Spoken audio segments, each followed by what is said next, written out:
നമസ്കാരം. ഞാൻ professor doctor K V Pillai, director, Keshava holistic medical centre, Chinmayalayam, Thiruvananthapuram. അപ്പോൾ ഞാനിന്ന് പ്രധാനമായിട്ട് പറയാൻ പോകുന്നത് ഈ ഞരമ്പ് രോഗങ്ങളെ പറ്റിയാണ്. ഞരമ്പ് രോഗികൾ എന്ന് പറഞ്ഞു കഴിഞ്ഞാൽ നമ്മൾ സെക്ഷലായിട്ടുള്ളതല്ല, അത് ഞരമ്പ് രോഗികൾ എന്ന് പറഞ്ഞു കഴിഞ്ഞാൽ ഡീസ് ഓഫ് ദി നെർവസ് സിസ്റ്റം, നമ്മുടെ നെർവസ് സിസ്റ്റത്തിന് വരുന്ന പ്രധാനപ്പെട്ട സോക്കേടുകളെ പറ്റിയാണ് പറയാൻ പോകുന്നത്. അപ്പോൾ ഉദാഹരണം, ഈ ഹാർട്ടിൻ്റെ ബ്ലോക്ക് വന്നിട്ട് അല്ലെങ്കിൽ തലച്ചോറിൽ ബ്ലോക്ക് വന്നിട്ട്, രക്തക്കുഴൽ ബ്ലോക്ക് വന്നിട്ട് ആളുകൾക്ക് തളർച്ച ഉണ്ടാവും. അപ്പോൾ തളർച്ച മൂന്നിനമാണ്. ഒന്ന് ഹെമിപ്ലേജിയ എന്ന് പറഞ്ഞാൽ ഒരു സൈഡ് തളർന്നു പോവുക. പിന്നെ പാരാപ്ലേജിയ ആൻഡ് ക്വാഡ്രാപ്ലേജിയ. ക്വാഡ്രാപ്ലേജിയ എന്ന് പറഞ്ഞു കഴിഞ്ഞാൽ കഴുത്തിന് താഴ്വശം തളർന്നു പോവുക. അപ്പോൾ ഇങ്ങനെ 3 വിധമാണ് തളർച്ച ഉണ്ടാകുന്നത്. ഒന്ന് നമ്മുടെ ഇടിക്ക് താഴെ വരും, പിന്നെ ഒരു സൈഡ് വരും, അത് ലെഫ്റ്റ് സൈഡോ റൈറ്റ് സൈഡോ ആയിരിക്കും. ഇപ്പോൾ ഉദാഹരണം, തലച്ചോറിനകത്ത് ഈ രക്തക്കുഴലുകൾ ബ്ലോക്ക് വന്നു കഴിഞ്ഞാൽ, ഇപ്പോൾ റൈറ്റ് സൈഡിലാണെങ്കിൽ ലെഫ്റ്റ് സൈഡ് പിന്നെ തളരും, റൈറ്റ് സൈഡാണെങ്കിൽ ലെഫ്റ്റ് സൈഡ് തകരും. അപ്പോൾ ഇതിന് ട്രീറ്റ്മെൻറ്റ് ഒരുപാട് ട്രീറ്റ്മെൻറ്റുകളുണ്ട്. പക്ഷേ എന്നിരുന്നാൽ തന്നെയും ഈ ട്രീറ്റ്മെൻറ്റൊന്നും വളരെ എഫക്റ്റീവായിട്ട് കാണുന്നില്ല. നല്ലൊരു ശതമാനം ആളുകൾക്ക് ബുദ്ധിമുട്ടുണ്ടാക്കുന്നതാണ്. നമ്മൾ ഒരു ഹോസ്പിറ്റലിൽ പോയി കഴിഞ്ഞാൽ ആദ്യം എന്താണ് ചെയ്യിക്കുന്നത്? MRI സ്കാൻ ചെയ്യാൻ പറയും, അല്ലെങ്കിൽ CT സ്കാൻ. നിങ്ങൾ കഴിയുന്നത് ഏത് ഡോക്ടറെ നിങ്ങൾ ഒരു ഹോസ്പിറ്റലിൽ പോയി കഴിഞ്ഞാൽ MRI മാത്രമേ നിങ്ങൾ പറയാവൂ. നിങ്ങൾക്ക് MRI ചെയ്താൽ മതി എന്ന് പറയും. CT സ്കാൻ എടുക്കരുതെന്ന് പറയും. എന്താണ് CT സ്കാൻ കൊണ്ട് നമുക്ക് ഒരുപാട് കാര്യങ്ങൾ അറിയാൻ പറ്റും. പക്ഷെ ഇതുപോലെ തന്നെ MRI കൊണ്ടും അറിയാൻ പറ്റും. CT സ്കാനുള്ളൊരു ദോഷവശം എന്ന് പറഞ്ഞു കഴിഞ്ഞാൽ കംപ്ലീറ്റ് റേഡിയേഷനാണ്. അപ്പോൾ റേഡിയേഷൻ, അതായത് ഒരു CT സ്കാൻ എന്ന് പറഞ്ഞു കഴിഞ്ഞാൽ 1000 എക്സ്റേക്ക് തുല്യമായിട്ടുള്ള റേഡിയേഷൻ ഉണ്ടാവും. അപ്പോൾ എന്തുമാത്രം ദോഷമൊന്നും ആലോചിച്ച് നോക്ക്. ഇതിനെപ്പറ്റി മെഡിക്കൽ കോളേജ് ഒരു ഡോക്ടർ റോയ് ഉണ്ടായിരുന്നു, അദ്ദേഹം ഇതേപ്പറ്റി ഞാൻ എഴുതിയിട്ടുണ്ട്. CT സ്കാനും പുള്ളി റേഡിയോളജിസ്റ്റായിരുന്നു. കാരണം പുള്ളി CT സ്കാനിനെ പറ്റി MRI എന്ന് പറഞ്ഞു കഴിഞ്ഞാൽ മാഗ്നറ്റിക് റെസൊണൻസ്, ആ പ്രിൻസിപ്പിൾ ആകുമ്പോഴത്തേക്ക് യാതൊരു ദോഷവശവുമില്ല. പക്ഷേ CT സ്കാൻ കഴിയുന്നത് ഒന്നിനും എടുക്കാൻ പാടില്ല. പ്രത്യേകിച്ച് ഗർഭിണികൾക്ക് CT സ്കാൻ എടുക്കാനേ പാടില്ല. അത് ഡോക്ടർമാർക്കെല്ലാം അറിയാം. എന്നാലിപ്പോൾ ഒരു ഹോസ്പിറ്റലിൽ CT സ്കാൻ ഉണ്ടെങ്കിൽ അവരത് എടുക്കും. MRI എല്ലാ സ്ഥലത്തും ഇല്ല. അപ്പോൾ നമ്മൾ MRI ആയിരിക്കണം എടുക്കേണ്ടത്. അപ്പോൾ നമുക്കറിയാൻ പറ്റും ഏത് സൈഡാണ് എന്താണ്. പിന്നെ എന്ന് പറഞ്ഞു കഴിഞ്ഞാൽ അടുത്തത് എന്ന് പറഞ്ഞു കഴിഞ്ഞാൽ സർജറിയാണ്. സർജറി കഴിയുന്നതും ഡോക്ടർമാരത് ഒഴിവാക്കും, അവർക്കറിയാം. ഇപ്പോൾ സർജറി ഒരു ട്രീറ്റ്മെൻറ്റ് സക്സസ് ആയിട്ട് ബുദ്ധിമുട്ടാണ്. പിന്നെ നമുക്ക് ഇതിനെന്താണ് ചെയ്യാൻ പറ്റുന്നത്? പിന്നെ ഇതിന് വൈറ്റമിൻസ്, മിനറൽസ്, സപ്ലിമെൻറ്റ്സ് നമുക്ക് കൊടുക്കാൻ സാധിക്കും. പ്രത്യേകിച്ച് ഈ വൈറ്റമിൻ B12. അപ്പോൾ നിങ്ങൾ ഒരറിവിന് വേണ്ടിയാണ് ഞാനിതൊക്കെ പറയുന്നത്.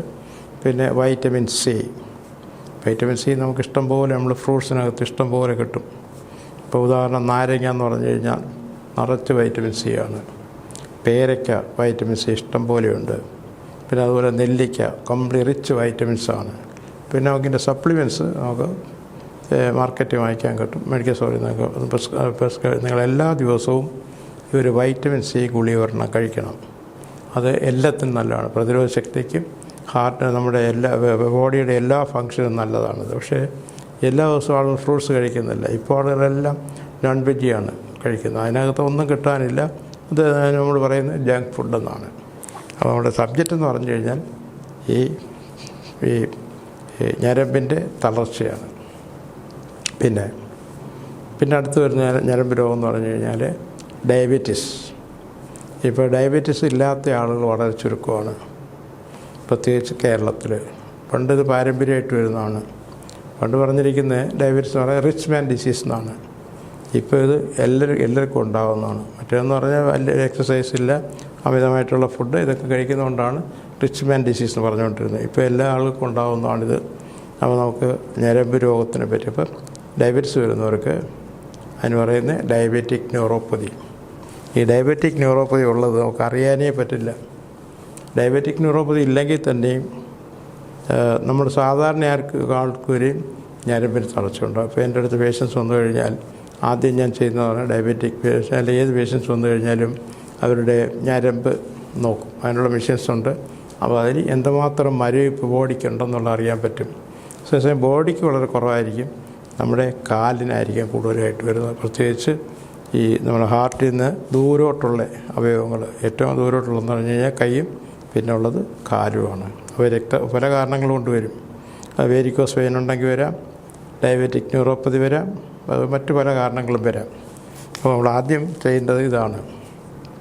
പിന്നെ ക്വാഡ്രിപ്ലീജിയ പറഞ്ഞു, അതായത് നമ്മുടെ കഴുത്തിന് താഴെ, അത് കൂടുതൽ സംഭവിക്കുന്ന ആക്സിഡൻ്റാണ്. ഈ ക്വാഡ്രിപ്ലീജിയയ്ക്ക് എഫക്റ്റീവ് ട്രീറ്റ്മെൻ്റ് ഉണ്ട്. കാരണം അവിടുത്തെ സ്പൈനൽ കോഡ് മുറിഞ്ഞു കഴിഞ്ഞാൽ ഒരു ട്രീറ്റ്മെൻറ്റും ഇല്ല, പിന്നെ മരിക്കുന്നവരെ പേഷ്യൻ്റ് അങ്ങനെ കിടക്കുക എന്നുള്ളതാണ്. ഒന്നും അറിയില്ല കഴുത്തിന് താഴെ. എന്നിരുന്നാലും ഈ ചതവ് ഉണ്ട് കംപ്ലീറ്റ് മുറിഞ്ഞിട്ടില്ലെങ്കിൽ അതിന് വളരെ എഫക്റ്റീവ് ട്രീറ്റ്മെൻ്റ് ഉണ്ട്. ആ ട്രീറ്റ്മെൻറ്റിനെ പറ്റി ഞാൻ പറയാം. ഇത്രയൊക്കെ ആണെങ്കിൽ തന്നെയും അതിൻ്റെ ട്രീറ്റ്മെൻറ്റിൻ്റെ കാര്യം ഞാൻ പറയാൻ പോവുകയാണ്. പിന്നെ മോഡേൺ മെഡിസിന് നമ്മൾ പ്രധാനമായിട്ട് സപ്ലിമെൻറ്റ്സും അല്ലെന്നുണ്ടെങ്കിൽ മറ്റ് ഹോമിയോപ്പതി അല്ലെങ്കിൽ ആയുർവേദം എല്ലാം നമ്മൾ സപ്ലിമെൻറ്റ്സിനെയൊക്കെയാണ് ഡിപ്പെൻഡ് ചെയ്യുന്നത്. ഇതിൽ ക്വാഡ്രിപ്ലീജിയയ്ക്ക് വരെ നമുക്ക് ഉപയോഗിക്കാവുന്നത് ഒരു 90% വരെ ഇമ്പ്രൂവ്മെൻറ്റ് കാണുന്നതാണ് അക്യുപഞ്ചർ എന്ന് പറയും. അപ്പോൾ അതിനെപ്പറ്റി 2 വാക്ക് പറയാം അക്യുപഞ്ചറിനെ പറ്റി. അക്യുപഞ്ചർ എന്ന് പറഞ്ഞു കഴിഞ്ഞാൽ ഈ നീഡിൽസ് കൊടുത്തിട്ട് ഇലക്ട്രോണിക് സ്റ്റിമുലേഷൻ കൊടുക്കുക. അതിൻ്റെ കാരണം എന്ന് പറഞ്ഞു കഴിഞ്ഞാൽ ഇതിൻ്റെ main action brain and nervous സിസ്റ്റമാണ്. ഇപ്പോൾ ഉദാഹരണം അതിന് അക്യുപഞ്ചർ അനസ്തേഷ്യ എന്ന് പറയുന്ന മെത്തേഡുണ്ട്.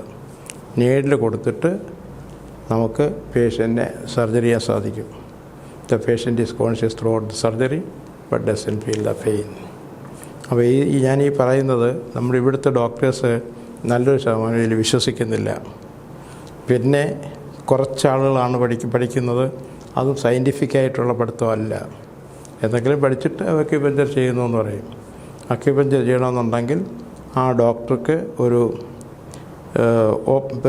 സർജനേക്കായി വിവരം ഉണ്ടായിരിക്കണം. കാരണം ഇത് വളരെ വളരെ ശ്രദ്ധിച്ച് ചെയ്യേണ്ടതാണ്. നമ്മുടെ ബോഡിയിൽ തന്നെ മോർ ദാൻ 2000 പോയിൻറ്റ്സ്.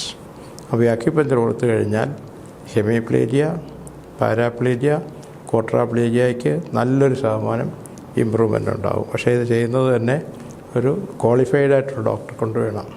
അപ്പോൾ ഞാനിത് പറഞ്ഞെങ്കിൽ തന്നെ എൻ്റെ കേന്ദ്രത്തിൽ മെഡിക്കൽ സെൻ്ററിൽ വരുന്നവർക്ക് ഞാൻ ഇതിന് പ്രധാനമായിട്ട് അക്യുപഞ്ചറാണ് ചെയ്യുന്നത്. അതായത് ഹോളിസ്റ്റിക് മെഡിസിൻ തന്നെ നമ്മൾ പല സിസ്റ്റംസും ചേർത്തിട്ടുള്ള ട്രീറ്റ്മെൻറ്റാണ്. ഇപ്പോൾ ഞാനവിടെ modern medicine, homeopathy, naturopathy, acupuncture, Chinese medicine, അങ്ങനെ WHO അംഗീകരിച്ചിട്ടുള്ള മിക്കവാറും ഉള്ള എല്ലാ ശാസ്ത്രങ്ങളും ഞാൻ അവിടെ ചെയ്യുന്നുണ്ട്.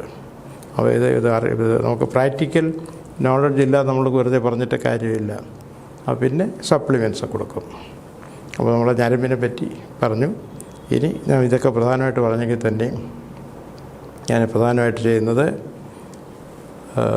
ആൻജിയോഗ്രാം ഒഴിവാക്കുക, അതായത് ഹാർട്ടിൻ്റെ ബ്ലോക്കിനെ പറ്റിയാണ്. രണ്ടാമത് ആൻജിയോപ്ലാസ്റ്റി ഒഴിവാക്കുക, പിന്നെ ബൈപ്പാസ് സർജറി ഒഴിവാക്കുക. ഇതെങ്ങനെ ഒഴിവാക്കാൻ സാധിക്കും? 3. ഇത് പറ്റില്ല എന്നുള്ളതാണ്. നമ്മൾ ഏതെങ്കിലും ഒരു മെഡിക്കൽ സെൻ്ററിലോ ഡോക്ടേഴ്സോ വെച്ച് കഴിഞ്ഞാൽ അവർ പറയും ഇത്രയും പറ്റും. ഇത് എല്ലാ സിസ്റ്റക്കാർക്കും ചെയ്യാവുന്ന കാര്യങ്ങളാണ് ഞാൻ ഈ പറയുന്നത്. പിന്നെ മാത്രമല്ല, നിങ്ങൾ ശ്രദ്ധിച്ച് കേട്ട് കഴിഞ്ഞാൽ നിങ്ങൾക്ക് ലക്ഷക്കണക്കിന് രൂപ ലാഭിക്കാൻ സാധിക്കും. അതെങ്ങനെയാണെന്നുള്ളത് ഞാൻ എക്സ്പ്ലെയിൻ ചെയ്യാം. ഉദാഹരണം, നമ്മളൊരു ബൈപ്പാസ് ചെയ്യണമെന്നുണ്ടെങ്കിൽ ഒരു 3 to 5 lakhs rupees ആവും. അപ്പം ഈ ലേസർ എടുത്തു കഴിഞ്ഞാൽ അതിൻ്റെ സ്ഥാനത്ത് ഏകദേശം ഒരു 50,000 അല്ലെങ്കിൽ 1 ലക്ഷമോ 1.5 ലക്ഷം അല്ലെങ്കിൽ 2 ലക്ഷം രൂപയ്ക്ക് അകത്താവത്തേ ഉള്ളൂ. അതാണ് അതിൻ്റെ ട്രീറ്റ്മെൻറ്റ് കോസ്റ്റ് പറഞ്ഞെന്നുള്ളതേ ഉള്ളൂ. ഇനി നമ്മൾ എക്സ്പ്ലെയിൻ ചെയ്യാൻ പോകുന്നത് ആൻജിയോഗ്രാമിനെ പറ്റിയാണ്. ആൻജിയോഗ്രാം വളരെ ഡേഞ്ചറാണ്. കാരണം ഇതൊരു ഡൈ ആണ് കടത്തി വരുന്നത്. അപ്പോൾ ഏതെങ്കിലും പേഷ്യൻ്റ് കിഡ്നിയോ അല്ലെങ്കിൽ തലച്ചോറിനോ പ്രോബ്ലം ഉണ്ടെങ്കിൽ ഈ ഡൈക്ക് അറിയത്തില്ല എവിടെ പോകണമെന്നുള്ളത്. അത് തലച്ചോറിൽ പോവും അല്ലെങ്കിൽ കിഡ്നിയിൽ പോവും. അതിന് 2 എണ്ണത്തിന് ഫെയിലിയർ ഉണ്ടാവും. അപ്പം അത് ഒഴിവാക്കുന്നതിന് നമുക്ക് എന്താണ് ചെയ്യാൻ പറ്റുന്നത്? ഒരു ആൻജിയോഗ്രാമിന് പകരം ഹാർട്ട് സ്കാൻ എന്ന് പറഞ്ഞൊരു മെത്തേഡാണ്. അത് നമ്മുടെ ECG എടുക്കുന്ന പോലെ റോഡുകൾ കൊടുത്തിട്ടാണ് കുത്തിവയ്ക്കേണ്ട, ബോധം കെടുത്തേണ്ട, യാതൊന്നും ചെയ്യേണ്ട, വളരെ സേഫാണ്. അത് കൊടുത്തു കഴിഞ്ഞാൽ ഹാർട്ടിൻ്റെ ഒരു 10-20 ഫംഗ്ഷൻ നമുക്കറിയാൻ പറ്റും. പിന്നെ ബ്ലോക്ക് വരാൻ സാധ്യതയുണ്ടോ, ഓക്സിജൻ ലെവൽ, പമ്പിങ്, അതുപോലെ ഒരുപാട് കാര്യങ്ങൾ നമുക്കറിയാൻ സാധിക്കും. അടുത്ത് നമുക്ക് ഇത് ചെയ്ത് കഴിഞ്ഞാൽ ആൻജിയോപ്ലാസ്റ്റി കൊണ്ട് ഒരു പ്രയോജനവും ഇല്ലെന്നാണ് എൻ്റെ വാക്കല്ല WHO തന്നെ പറയുന്നത്. അതുപോലെ തന്നെ more than 90% bypass surgeries are unwanted. 90% bypass surgery ആവശ്യമില്ലാത്ത, പക്ഷേ ആവശ്യമുള്ളത് കൊണ്ട് അതുകൊണ്ട് 10% ഉണ്ട്. എമർജൻസിക്ക് നമുക്ക് സർജറി ചെയ്തേ പറ്റുള്ളൂ. അപ്പോൾ ഇതിലൊന്നും നമുക്ക് പറഞ്ഞിട്ട് കാര്യമില്ല. അപ്പോൾ നമുക്ക് അത് പിന്നെ ഈ 3 കാര്യങ്ങൾ നമുക്ക് അതിൻ്റെ എല്ലാം പറഞ്ഞു. അപ്പോൾ നമുക്ക് എൻ്റെ പ്രമാദമായ പേഷ്യൻസ്, നമ്മുടെ മാർത്താണ്ഡ മഹാരാജൻ്റെ മകൻ പത്മനാഭ വർമ്മ, അദ്ദേഹത്തിന് 100% 2 ബ്ലോക്ക് ഉണ്ടായിരുന്നു. അത് ഇതേ ട്രീറ്റ്മെൻറ്റ് കൊടുത്ത് തന്നെ മാറ്റി. പിന്നെ അതുപോലെ നമ്മുടെ ഫോമർ പ്രസിഡൻറ്റ് നാരായണ സാറ്, അദ്ദേഹത്തിന് ആദ്യം ഒരു ബൈപ്പാസ് ചെയ്തു, രണ്ടാമത് ചെയ്യാൻ പറ്റില്ല. കാരണം ഓൺ ദാറ്റ് ഹീസ് ഓവർ 80. അത് മാത്രമല്ല, ഒരു ബൈപ്പാസ് രണ്ടാമത് ബൈപ്പാസ് ചെയ്യാൻ പറ്റില്ല. പിന്നെ അടുത്ത എൻ്റെ ഒരു പേഷ്യൻ്റ്, ഇപ്പോൾ ഞാൻ നാരായണ സാറിന് ഈ ലേസർ എക്യുപ്മെൻറ്റ്സ് അവിടെ കൊണ്ടുപോയി താമസിച്ച് ട്രീറ്റ്മെൻറ്റ് കൊടുത്ത്. പിന്നെ പുള്ളി മരിച്ചതിന് പല കാരണം. ഇത് കൊടുത്ത് ട്രീറ്റ്മെൻറ്റിന് ശേഷം ഹാർട്ടൊക്കെ നോർമലായി, ഇവിടെ ലോകം മുഴുവൻ സഞ്ചരിച്ചു. പിന്നെ മരിച്ച പല കാരണങ്ങളുമുണ്ട്. ഇതുപോലെ തന്നെ ഞാൻ അമേരിക്കയിലായിരുന്നപ്പോഴത്തേക്ക് അമേരിക്കൻ പ്രസിഡൻറ്റ് ജിമ്മി കോർട്ടർ, അദ്ദേഹത്തിനും ഇതേ ട്രീറ്റ്മെൻറ്റ് തന്നെയാണ് കൊടുത്തത്. അപ്പം ഇതേപ്പറ്റി കൂടുതൽ അറിയുന്നതിന് വൈകിട്ട് 7 മണിക്ക് ശേഷം നിങ്ങൾക്ക് എന്നെ കോൺടാക്റ്റ് ചെയ്യാവുന്നതാണ്.